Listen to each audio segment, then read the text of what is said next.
Hello students and viewers, Landmark YouTube channel में आपका दोबारा से एक बार स्वागत है। Welcome to Landmark YouTube channel. आज हमारे साथ हैं आकृति उपाध्याय और ये हमारी 1 ईयर की स्टूडेंट थी और इन्होंने निमसेट 2020 के अंदर all India rank 15th score किया है। So welcome Aakriti to our small interview session, जो कि बहुत बेनिफिशियल होने वाला है आपके जूनियर्स को, बिकॉज वो देखेंगे आपको as a role model to be followed in future. कैसे हैं आप, ये बताइए पहले। सर मैं ठीक हूँ सर, बिल्कुल। हाँ, आप हमेशा ही थैंक यू। देखिए, जिसे कहते हैं ना एक स्टूडियस बच्चा, ठीक है, जैसे हम कहते होते हैं बहुत पढ़ाकू बच्चा, ये हमारी बच्ची बिल्कुल वही है, पढ़ने वाली बच्ची, ठीक है। दूसरे लोग जब हम इनको ब्रेक दिया करते थे कि जैसे 1.5 घंटे की क्लास होगी तो उसके बाद 10-15 मिनट का ब्रेक लीजिए, तो बाकी लोग ब्रेक लेके बाहर चले जाते थे, ये क्वेश्चन उठा के आ जाती थी, सर ये 10-15 मिनट का ब्रेक है, मुझे ये सॉल्व करवा दो, मुझे ये सॉल्व करवा दो। उसी टाइम पता लग गया था कि भाई ये कुछ फोड़ेगी, और वाकई ही इसने फोड़ दिया। मेरी तरफ से कुछ शायद कमी रह गई, नहीं तो मैं आपको साफ सी बात बताऊं, I was expecting her to be in top 5। Simple, मतलब जो इस बच्ची ने मेहनत की है, कमेंडेबल, टोटली कमिटेड, टोटली अपने गोल ओरिएंटेड। तो आपको अगर मतलब रियल रोल मॉडल चाहिए कि भाई ये आपको अगर एक एग्जाम फोड़ना, exam, sorry I am using wrong word, exam को क्वालिफाई करना बेटा, तो आपको इनकी बात को समझना होगा, उसको अपने अंदर लाना होगा, then only you will be doing it. अच्छा, नो आकृति, सबसे पहले तो एनआईटी त्रिची, जब भी कोई एमसी एंट्रेंस की तैयारी करता है और लाइक जैसे कोई जेई की तैयारी करता है, तो वो पहले आईआईटी दिल्ली या आईआईटी मुंबई में कंप्यूटर साइंस उसको चाहिए होती है, बीटेक सीएस मिल जाए। कोई नीट की तैयारी करता है तो वो चाहता है कि यार मुझे किसी तरह एम्स में मिल जाए, ठीक है। कोई सिविल सर्विसेज की तैयारी करता है तो उसका होता है पहले आईएएस फिर IPS, you know, there is section it. तो उसी तरह से जब कोई निमसेट की तैयारी करता है तो उसका पहला यही होता है कि मुझे एनआईटी त्रिची पहुंचना है, ठीक है। अब आप पहुंच गई हैं, तो सबसे पहले ये बताइए कि has a still synced in you कि आप एनआईटी त्रिची में आ गई हैं, क्योंकि अभी आप एनआईटी त्रिची की बिल्डिंग में नहीं पहुंची हैं, एनआईटी त्रिची में तो पहुंच गई हैं, लेकिन क्या कहते हैं ना, अभी भी उस एटमॉस्फेयर को आपने मतलब एक तरह पूरी तरह फील नहीं किया है। तो पहले कैसे लग रहा है आपको एनआईटी त्रिची का एक पार्ट बन के? तो अच्छा तो बहुत लग रहा है, बट वो वही कहते हैं ना, जितना बड़ा कॉलेज उतना ज्यादा कंपटीशन। तो ये है कि अभी वॉर हमारी ओवर नहीं हुई है, अभी हमें और ज्यादा बढ़ गया है और कंपटीशन, क्योंकि सारे टॉपर्स हैं हमारे बैच जी में। जी जी, देखिए, लैंडमार्क के ही बहुत सारे स्टूडेंट आपके साथ हैं, आपके बैच के भी बहुत सारे स्टूडेंट आपके साथ हैं तिरुचि में। तो ना सिर्फ आपके अपने, मतलब ये है कि स्टूडेंट्स वो सही कह रही हैं कि जब आप टॉप मोस्ट कॉलेज में पहुंच जाते हैं तो फाइट खत्म नहीं होती है। इनफैक्ट फाइट का एक लेवल खत्म होता है, एक एपिसोड खत्म होता है, बाहुबली 1 खत्म होता है तो बाहुबली 2 आ जाता है, ठीक है। अभी तक आपने ये, जब आप ये प्रूव कर देते हैं एक बार, देखिए ये एक ना बड़ा लाइफ का, बच्चों जो भी सुन रहा है, एक लाइफ का एक बड़ा जबरदस्त रूल है कि अगर आप बहुत जल्दी टॉप पे पहुंच जाओ तो फिर टॉप पे टिके रहना बड़ा मुश्किल होता है, बिकॉज आप अपना लेवल बढ़ा के आपने एनआईटी त्रिची में पहुंच गए। Now what next? अब त्रिची से बाहर तो नहीं आ सकते हो, ठीक है। तो अब आपके ऊपर 3 इयर्स का प्रेशर एक क्रिएट हो जाता है कि अब जब वो दिन आएगा जब इंटरव्यू होगी, तो उस दिन मैक्सिमम पैकेज लेके कौन निकलेगा, ठीक है, कौन सबसे अच्छा परफॉर्म करेगा, because that will be the day which will decide कि 3 साल पहले जो आप में से एक रैंक से लेके 70 रैंक तक या 80 रैंक तक जिन भी बच्चों ने किया था, वो कैसा रहेगा। तो आकृति, do you think that pressure is on now? Yes sir, सब प्रेशर अभी ज्यादा है, क्योंकि हमारी इंटर्नशिप 6 मंथ में आ जाएंगी। तो पहले हमारे सीनियर्स को जैसे 1 ईयर मिलता था, हम लोगों को 6 मंथ मिले हैं। तो हम लोगों को उसी में सारा कोडिंग भी करना है, प्रोजेक्ट्स भी बनाने हैं, और सीजीपीए भी मेंटेन करना है, और अगस्त में हमें फिर इंटर्नशिप के लिए बैठना भी है। और उसमें फिर हमारा कंपटीशन है पूरे इंडिया के टॉपर्स, एमसीए टॉपर्स के साथ। तो उसमें थोड़ा हमें खुद भी लगता है कि हो पाएगा नहीं हो पाएगा अभी। मतलब कॉन्फिडेंस तो है कि निमसेट क्रैक किया है तो कर लेंगे, बट अभी भी हमें डाउट हो ही जाता है कि हम कर पाएंगे नहीं या फिर नहीं। देखिए आकृति, जब आपने यहां तक पहुंच गई हैं बेटा, तो मेरा तो यही सजेशन रहेगा कि now winning should become a habit rather than being, you know, winning भी एक क्या होती है, एक हैबिट होती है। If you win, then you win, then you don't lose. और उसको आपको एक पॉजिटिव उसमें लेना चाहिए, ना कि इसको नेगेटिव सेंस में लेना चाहिए कि हो पाए। बट हाँ, और ये भी है स्टूडेंट्स की किसी चीज को देखिए, डर जो है ये एक बड़ा पावरफुल टूल है। जो डर कह लीजिए या झिझक कह लीजिए, एक बड़ा पावरफुल टूल है। It only depends how you use it. अगर ये आपको सुबह जगा देता है कि यार मैं सुबह 5 बजे उठ के सिर्फ 8-6 घंटे की नींद लेके मैं पढ़ाई करनी शुरू करूंगी, बड़ा पावरफुल है। और अगर आपके उठते ही आपके ऊपर ये प्रेशर हैवी है कि यार पता नहीं कैसे होगा, क्या होगा, तो ये आपको मार डालेगा। So it all depends upon कि how you take that pressure, positive pressure और नेगेटिव प्रेशर। चलिए, ये तो अभी हम आपसे फ्यूचर में 6 महीने बाद जब दोबारा आपका इंटरेक्शन करेंगे आपके साथ, तो ये चीज पूछेंगे कि अब आपने क्या परफॉर्म किया है। तो अब ये बताइए कि जब आपको ये रिजल्ट मिला that you have scored all India rank 15th in NIMCET, how was that feeling? Sir पहले तो लग ही नहीं रहा था कि इतनी अच्छी रैंक आ जाएगी। मतलब मेरा तो ऐसा था कि मतलब मैंने इससे पहले एडमिशन ले लिया था IGDTUW में सेफ यस, आई साइड के लिए। रिमेंबर। हाँ, तो मतलब मेरे मेरे पेरेंट्स ने ऐसा बोल दिया, या तो टॉप 3 NITs मिलेंगे तो जाओगे, नहीं तो आपको यहीं पे रहना है। तो मेरा ऐसा था कि बस इतनी रैंक आ जाए, 150 के अंदर रैंक आ जाए, मैं सेटिस्फाइड हूँ। बट फिर जब देखा कि मतलब जब मैं एक तो मैं एक्सपेक्ट क्योंकि ये रिजल्ट एक दिन पहले आ गया था। फॉर एग्जाम्पल पहले वो पोस्टपोन किया था उन्होंने, फिर उसके बाद 12 की जगह वो 11 को दे दिया था उन्होंने। राइट। तो मैं आई गेस मैं शाम का टाइम था, मैं बाहर थी और फिर मैंने देखा ग्रुप पे मैसेज आ रहा है, मेरे को फ्रेंड्स पूछ रहे हैं कितने आए, तुम्हारी कितनी रैंक आई। तो मुझे पता ही नहीं था कि रिजल्ट आ गया। फिर मैंने जब रिजल्ट देखा तो और रैंक 15 देखा, उसमें मैं ऑलमोस्ट शॉक थी कि इतनी अच्छी रैंक आ कैसे गई। नहीं, ये you are being very, I will say, polite. मैं आपको याद होगा जब आप अपने पापा के साथ इंस्टीट्यूट आए थे और बैच हमारा स्टार्ट हो चुका था, ठीक है ना? तो मैंने आपको कहा था बेटा इस बैच में तो मैं आपको जगह नहीं दे पाऊंगा। तो आपके पापा, क्योंकि वो भी आई थिंक फिजिक्स के PGT हैं, if I am not wrong, ठीक है? तो यस उन्होंने सर। मेरे से बात की, तो मैंने कहा यार ये तो सेम फ्रेटर्निटी के हैं, तो थोड़ा आउट ऑफ बॉक्स सोचना पड़ेगा। फिर मैंने आपको घुमाने के लिए क्वेश्चन दे दिया कि बेटा अगर ये सॉल्व कर पाओगे करेक्ट, तब मैं बैच में फंक्शन का क्वेश्चन था। But you did it. फिर मैंने कहा नहीं यार, इस बच्ची को तो लेना ही पड़ेगा। And I was very sure कि आप टॉप 25 में तो आओगे आओगे, ये मेरा प्रिडिक्शन था, बिकॉज आपके टेस्ट का भी बहुत अच्छा रिजल्ट चल रहा था जो हमने मॉक टेस्ट लिए थे। बट ये होता है कि फर्स्ट रैंक से लेके 100 रैंक के बीच में ज्यादा डिफरेंस होता नहीं है। 15-20 मार्क्स के अंदर ही सारे के सारे टॉपर्स फर्स्ट 100 में आ जाते हैं। तो अगर किसी ने टॉप किया होगा और किसी का 100th रैंक होगा, तो जनरली इतने बड़े एग्जाम के अंदर जहां पर 25-26 हजार बच्चे पार्टिसिपेट कर रहे हैं, इतना डिफरेंस नहीं होता। तो it all depends on that very day. तो चलिए, आपको यकीन नहीं हुआ, अब तो यकीन आ गया आपको, अब तो आपसे कोई रैंक नहीं यस ले सर। सकता, ठीक है ना? अब तो नेक्स्ट यही यस आता सर। है कि अब नेक्स्ट क्या किया जाए। अच्छा, now coming back to more serious question. Aakriti, आपके हिसाब से जो बच्चे अब प्रिपेयर कर रहे हैं या फ्यूचर में प्रिपेयर करेंगे, क्योंकि आपका जो था ऐसा नहीं था कि आपके लिए आप किसी ऐसी यूनिवर्सिटी में थी जहां पर अटेंडेंस कंपलसरी नहीं है। दिल्ली यूनिवर्सिटी में अटेंडेंस इज वेरी कंपलसरी, ठीक है? और कॉलेजेस भी बेटा यहाँ पर पास पास नहीं है कि घर के सामने कॉलेज है, ठीक है? तो सुबह निकलना, शाम को आना ही होता है, ठीक है? And you are in a very demanding course, BSc computer science honours, ठीक है ना? तो उसमें ऐसा नहीं होता कि 1:30 बजे छुट्टी हो जाए, 2 बजे 3 बजे आप घर आ जाएं। और सैटरडे संडे को आपको कोचिंग के लिए आना होता था, और कोचिंग भी आपके घर से अच्छी खासी दूर है, ठीक है? What I am trying to say is कि आपका ऑलमोस्ट 7 डेज ट्रैवल और क्लासेस में ही कंज्यूम हो जाते थे, ठीक है? तो बेटा सबसे इंपॉर्टेंट बात आ जाती है कि आपने कितने आवर्स आपने डेली देने शुरू किए थे फ्रॉम कोचिंग, और जब छुट्टियां मिलती थी तो आप कितना टाइम देते थे, और जब आपका एंड टाइम आ गया उसका, तो आपने कितना दिया? और स्टूडेंट्स, मैं इसमें आपको ये कह दूं कि ये कुछ जो स्टूडेंट हैं, ये कुछ लकी ऑब्लिक अनलकी स्टूडेंट में से, लकी क्या है कि इन लोगों को कोविड के कारण थोड़ा आगे टाइम मिल गया ज्यादा प्रिपेयर करने का। अगर मई 25 को एग्जाम होता, देन आई कांट से कि क्या रिजल्ट हो सकता था। It's in their favour.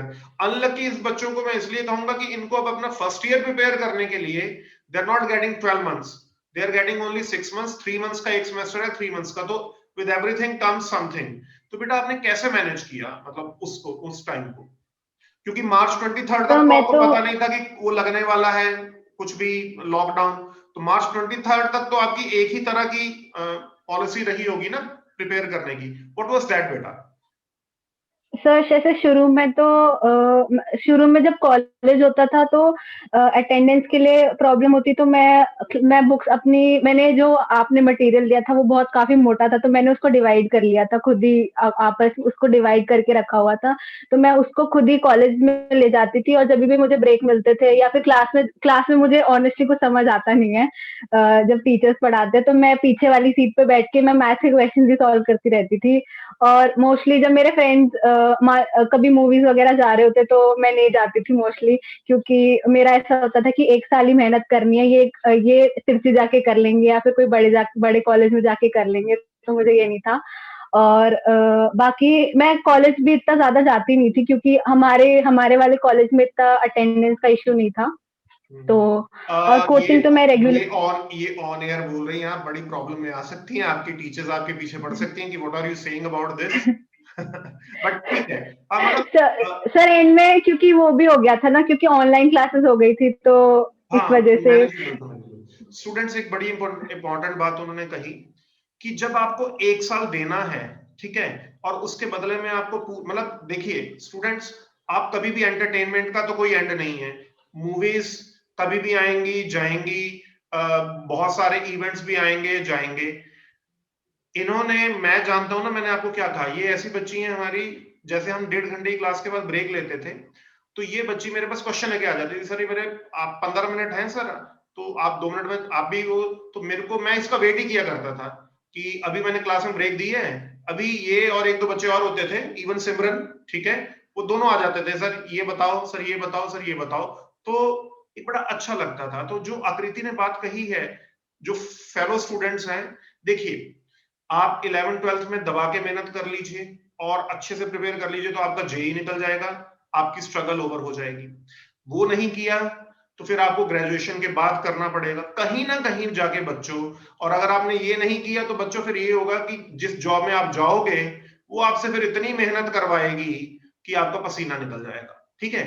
और ये इन्होंने 1 साल की मेहनत कर ली है, 2 साल की बात और है, she will be in a good company, then the life is regular, एक रूटीन है, अच्छी सैलरी, अच्छी जगह पे आपकी placement, people will tell your success stories to others. तो डिपेंड आप पे करता है, आप सक्सेस स्टोरी का पार्ट बनना चाहते हैं जिसको लोग फॉलो करेंगे, या आप, ओ यार मैंने उस टाइम कर लिया होता। तो व्हाट शी सेड, ध्यान से सुनिए, बाकी लोग मूवीज जा रहे होते थे, बाकी लोग घूमने जा रहे होते थे, इनकी कॉलेज ट्रिप्स भी जाती होंगी, ठीक है। She said no to all, कि भाई इनको साइड में 9 to 10 months of hard work is worth if your whole life gets settled. Very good. तो ये आपने बहुत अच्छी बात कही। तो आप एवरेज 3 से 4 घंटे डेली पढ़ाई करते थे उसमें? हाँ सर, मतलब जब, क्योंकि मेरे को और कुछ काम ही नहीं होता था घर पे, क्योंकि मेरे घर पे है ही पढ़ाई का माहौल, तो क्योंकि हाँ, पापा भी टीचर ही डेफिनेटली हैं और डेफिनेटली वो आई सब। नो। आपके, आई थिंक आपके जो एक छोटे तो भाई भी हैं कुछ आपके, अगर मैं गलत नहीं तो वो भी कुछ। नहीं सर, मेरा बड़ा भाई, नहीं सर, बड़ा भाई है, वो आईआईटी में है, तो मतलब सर था, वो अब समझ तो लीजिए ना, पास आउट हो जब गया, अब वो घर घर इसरो में में जब जॉब माहौल कर रहा पढ़ाई था। का है, ठीक है, जैसे घर के अंदर पॉलिटिकल माहौल हो तो पॉलिटिकल लोग निकलते हैं, ठीक है। घर के अंदर बिजनेसमैन का माहौल हो, अब अंबानी के यहाँ, अंबानी जी के यहाँ पर बिजनेसमैन निकलेंगे ना सर ज्यादा। तो जब घर में पढ़ाई का माहौल है तो पढ़ाई है, लेकिन ये जरूरी नहीं है कि पढ़ाई का माहौल हो तभी पढ़ाई करनी है, आप कहीं पर भी पढ़ाई कर सकते हैं, ठीक है। पढ़ाई के लिए एक मोटिवेशन की जरूरत होती है, कमिटमेंट की जरूरत होती है। उसके लिए कोई ये मैटर नहीं करता कि आपके पास 5 बेडरूम का घर है जिसके अंदर एक कमरे में आपको पढ़ने का मिला हुआ है। People live in small houses and they do, क्या कहते हैं, चमत्कार करते हैं भाई। तो वेरी गुड। अब ये बताइए मुझे कि आपको जो आपका एनआईटी तिरुचि के अंदर प्रेजेंटली है बेटे, how are the seniors and the college lecturers and college people, college professors, are they supportive, and how is your experience with them?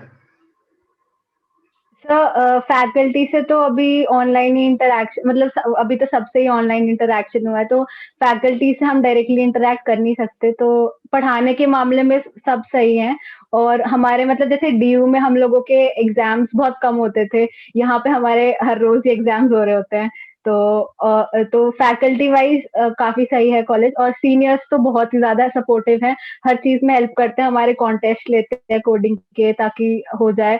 और क्लब हमारे में कॉलेज में क्लब्स भी बहुत सारे हैं, 10-12 तो क्लब्स ही हैं, तो उसके इंडक्शन ऐसे होते हैं कि फुल इंटरव्यू प्रोसेस टाइप, तो उससे हमें पता चलता है कि हमारे इंटरव्यू कैसे जी। होंगे। और हर चीज में सपोर्ट करते हैं, रिसोर्सेज देते हैं, कैसे पढ़ना है, कौन सा टीचर कैसा है, उसके बारे में सब कुछ बताते हैं। तो सीनियर्स काफी सपोर्टिव है, तो उससे फिर हमको कोई प्रॉब्लम होती नहीं है।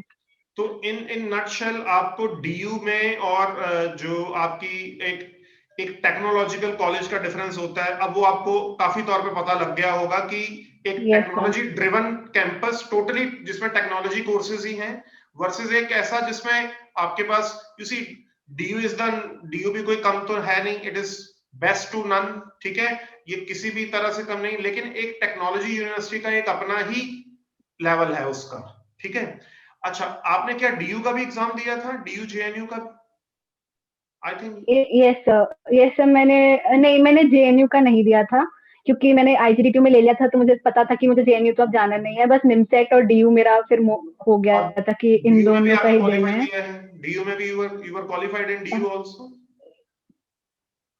यस सर, मेरी रैंक रैंक वाइज मेरी 32 या फिर 36 थी, मुझे याद नहीं है अभी।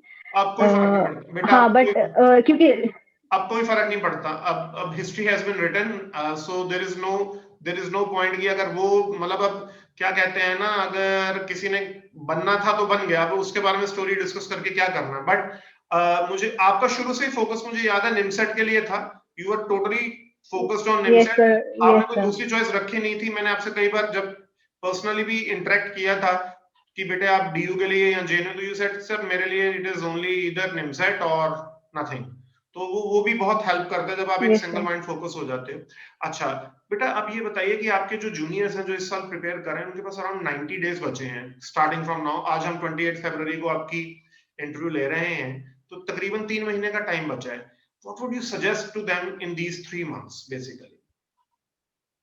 सो फर्स्ट ऑफ ऑल, अगर सिलेबस खत्म नहीं हुआ है तो काफी जल्दी उसको कर लेना चाहिए, एंड अगर नहीं भी हुआ है तो मेन मेन टॉपिक जिनकी वेटेज ज्यादा है उसका थोड़ा आइडिया होना चाहिए कि कौन से चैप्टर से ज्यादा क्वेश्चंस आते हैं, एंड वो कवर करने चाहिए।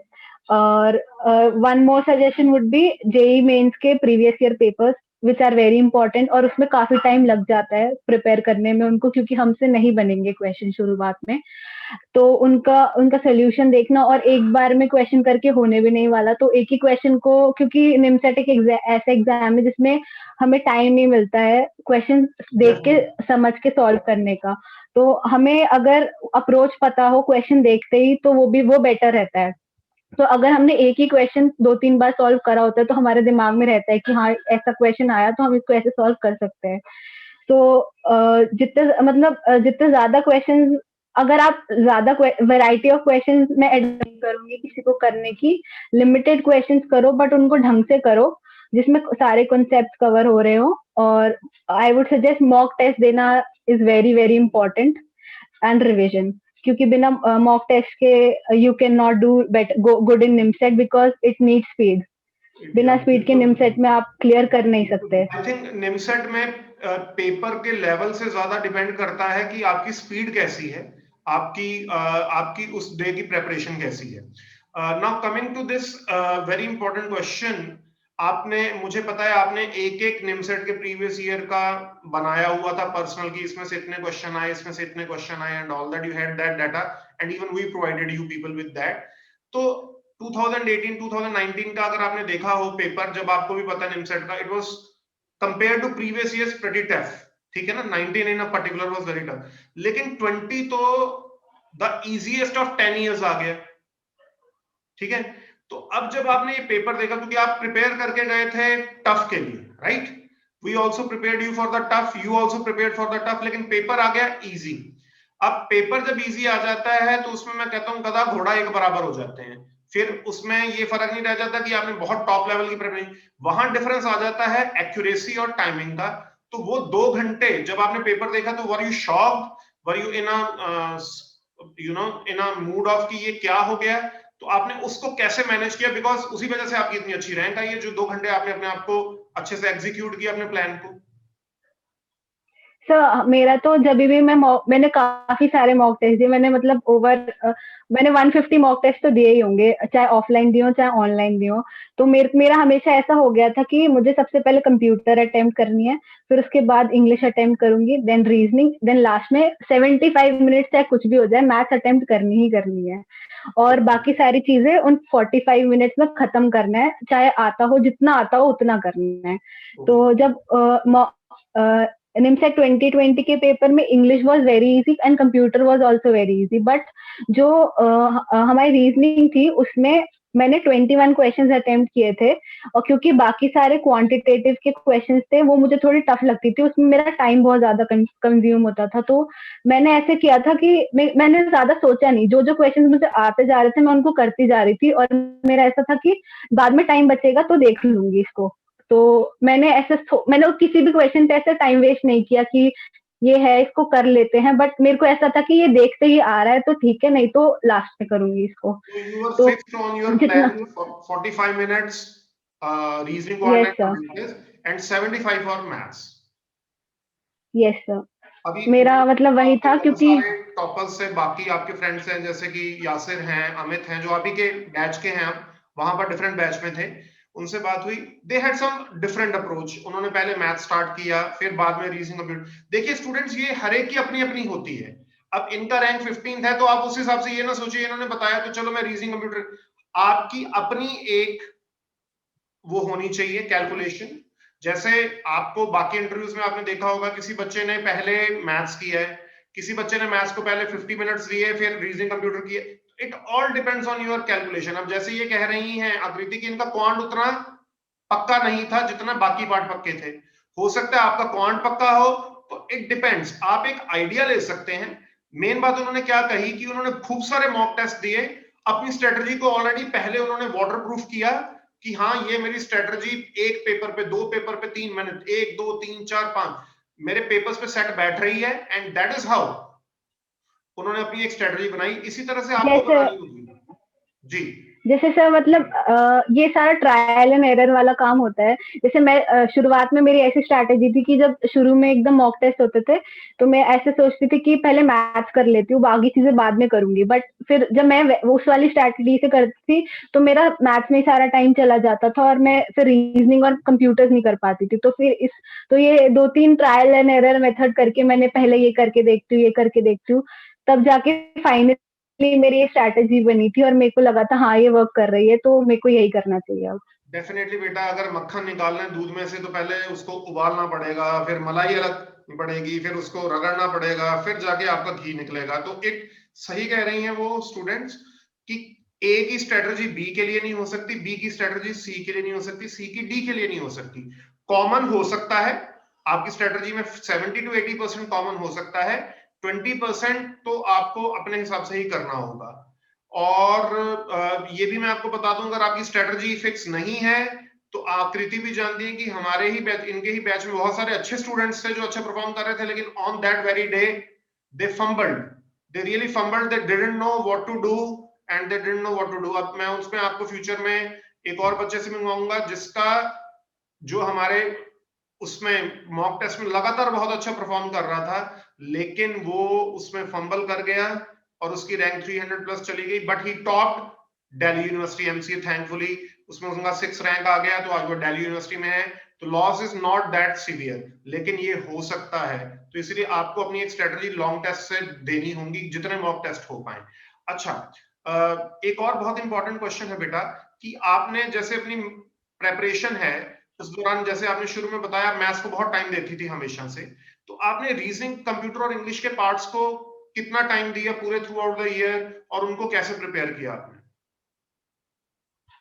सो कंप्यूटर्स तो मतलब हमारे एंड में जब क्लासेस हो ही गई थी, आपने ऑनलाइन क्लासेस ले ली थी, उसके अलावा मैं यूट्यूब पे जो भी मैंने मोस्टली कंप्यूटर्स तो ऐसे किया था, मैंने प्रीवियस ईयर पेपर्स खोले, उसमें देखा कि ये टॉपिक से आए हुए हैं क्वेश्चंस, और मैंने सिर्फ वही टॉपिक्स पढ़ लिए। मैंने ऐसे अलग से सिलेबस नहीं देखा कंप्यूटर्स का, क्योंकि कंप्यूटर्स में previous year paper questions mostly repeat होते हैं, तो जो जो टॉपिक उसमें कवर हो रहे हैं वो गूगल से पढ़ लिया या फिर यूट्यूब से देख लिया, या फिर आपने नंबर सिस्टम वगैरह के क्वेश्चंस तो डिस्कस हमने कर ही लिए थे क्लासेस में।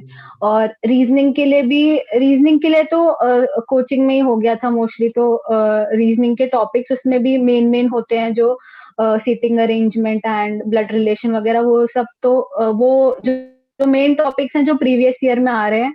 सर जैसे मैंने क्वांट का बोला, क्वांट मुझे कभी आती ही नहीं थी, तो उसमें मुझे बहुत टाइम लगता था, तो क्वांट तो मैंने छोड़ ही दी थी। वो मैंने सोचा था कि क्वांट तो करनी नहीं है, बाकी मैथ्स में कंपनसेट कर लेंगे, लेकिन क्वांट रहने दो, उसमें बहुत ऐसी टाइम वेस्ट होगा, तो मैंने वो छोड़ ही दिया था क्वांट तो। अच्छा आकृति, एक बहुत ही ना एक शोर पर चलता है कि शॉर्टकट ट्रिक्स, ठीक है, शॉर्टकट्स, बहुत सारे स्टूडेंट्स की डिमांड होती है कि सर शॉर्टकट्स एंड ऑल, जबकि आपको पता है मेरा पढ़ाने का तरीका या हमारे यहाँ पर जो भी पढ़ाई होती है कॉन्सेप्ट बेस्ड होती है। हम शॉर्टकट्स वगैरह इतने ज्यादा ना रेकमेंड करते हैं ना कराते हैं, और आपको पता है कि जो भी हम कराते हैं we do that, genuine shortcuts होते हैं, वी डू कवर। तो आपको क्या लगता है कि शॉर्टकट अप्रोच से इस तरह का एग्जाम प्रिपेयर किया जा सकता है? सर शॉर्टकट अप्रोच बेसिकली तब वर्क करेगी जब आपको मेन कॉन्सेप्ट ढंग से समझ आ रहा हो, क्योंकि अगर आप शॉर्टकट रट के बैठ गए फॉर्मूला, तो ना वो शॉर्टकट याद रहने वाला, ना आपसे वो क्वेश्चन होने वाला, क्योंकि अगर जरा सा भी घुमा के क्वेश्चन आ गया तो आप शॉर्टकट लगा नहीं पाओगे और आप वो क्वेश्चन सॉल्व भी नहीं कर पाओगे। तो शॉर्टकट बेसिकली अगर आपको पता है, आपने देख लिया है वो शॉर्टकट, तो शॉर्टकट सर मेरा तो ऐसा होता था कि कुछ शॉर्टकट जैसे होते थे पीएनसी में, वो हमको शिरीष सर ने बताए थे, वो वाले शॉर्टकट काफी अच्छे थे, तो वो काम आ जाते थे। बट बाकी जैसे डिफरेंशिएशन वगैरह के शॉर्टकट्स हैं वो, कि एलिमिनेशन या फिर इंटीग्रेशन का क्वेश्चन दिया हुआ है तो एक्सप्रेशन को डिफरेंशिएट करके देख लो, उससे पता चल जाता है कौन सा ऑप्शन मैच कर सकता है। तो वो जब आप टेस्ट देते जाओगे या क्वेश्चन सॉल्व करते जाओगे, वो आप खुद डिस्कवर कर लेते हो। राइट। इनफैक्ट ये अगर आपको पता होगा कि integration is the reverse process of differentiation, तभी आप ये वाली अप्रोच लगा सकते हो। अदरवाइज आप ये वाली अप्रोच लगा ही नहीं सकते हो कि जो इंटीग्रल निकालना है उसको निकालने की बजाय जो नीचे दिया हो उसका डेरिवेटिव कर लिया जाए, तो वो आप कर ही नहीं सकते जब तक आपको पता ना हो कि that F x is integral of F dash x, की ये जो दे रखा है ये एफ डैश एक्स है, तो एफ डैश एक्स इनमें से क्या हो सकता है उसको इंटीग्रेट करके। बिल्कुल सही बात कही है आपने। तो स्टूडेंट्स ये बात समझिए, मैं फिर आपको ये कह रहा हूं, have knowledge of the topics thoroughly, practice them। और देखिए शॉर्टकट्स होते क्या हैं कि जब आप एक टाइप के क्वेश्चन स्टूडेंट्स करते चले जाते हैं तो आप अपने आप मेंटल कैलकुलेशंस करते चले जाते हैं, फिर आप उसके अंदर 5+8 भी लिखोगे, फिर उसके आगे उसको 13 लिखोगे नहीं, आप पहले स्टेप में ही 5+8 को करके स्किप कर दोगे दो सब उसको। और होता क्या है स्टूडेंट्स, मैं ये भी आपको बता दूं कि सपोज 50 क्वेश्चन है मैथ्स के, और अगर आपने ढंग से प्रैक्टिस बहुत लॉजिकली की है तो 50 में से 15 to 20 तो किए हुए आ जाते हैं। एम आई राइट आकृति? Yes sir. मतलब वो आपको आपने इतनी बार किए होते हैं कि आपको पता होता है इसका आंसर ए है, इसका आंसर बी है, इसका आंसर सी है या इसका आंसर डी है।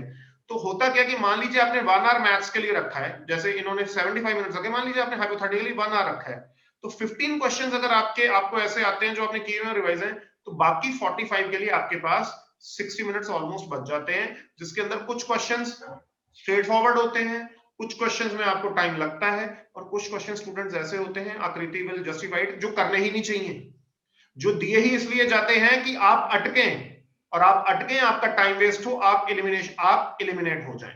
तो इसीलिए selection of question is as much important as much rejection of question, कि भाई ये मैंने नहीं करना है। जैसे आकृति ने कहा, जब इन्होंने ठान लिया भाई मुझे क्वांट नहीं करना है because quant takes a lot of my time, तो इन्होंने क्वांट को बिल्कुल छोड़ दिया। So there is nothing wrong in rejecting out a portion of the syllabus which can waste your time. तो ये इन्होंने बड़ी इंपॉर्टेंट बात कही। तो अब आकृति एंड में मुझे ये बताइए कि how did you find the atmosphere and the hard work done by team landmark for you, were you satisfied with it?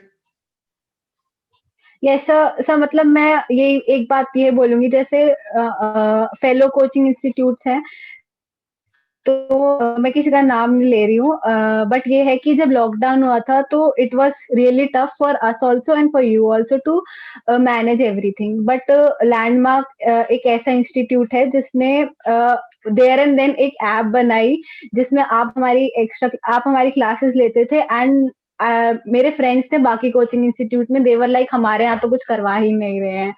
तो मैं ऐसे कि एटलीस्ट हमारे सर मेहनत कर रहे हैं और क्लासेस ले रहे हैं रेगुलरली, एंड आप तो मतलब बच्चे क्लासेस लेते नहीं थे तो यू वर लाइक कि तुम लोग ले क्यों नहीं रहे हो, हम तुम्हारे लिए इतने एफर्ट्स कर रहे हैं।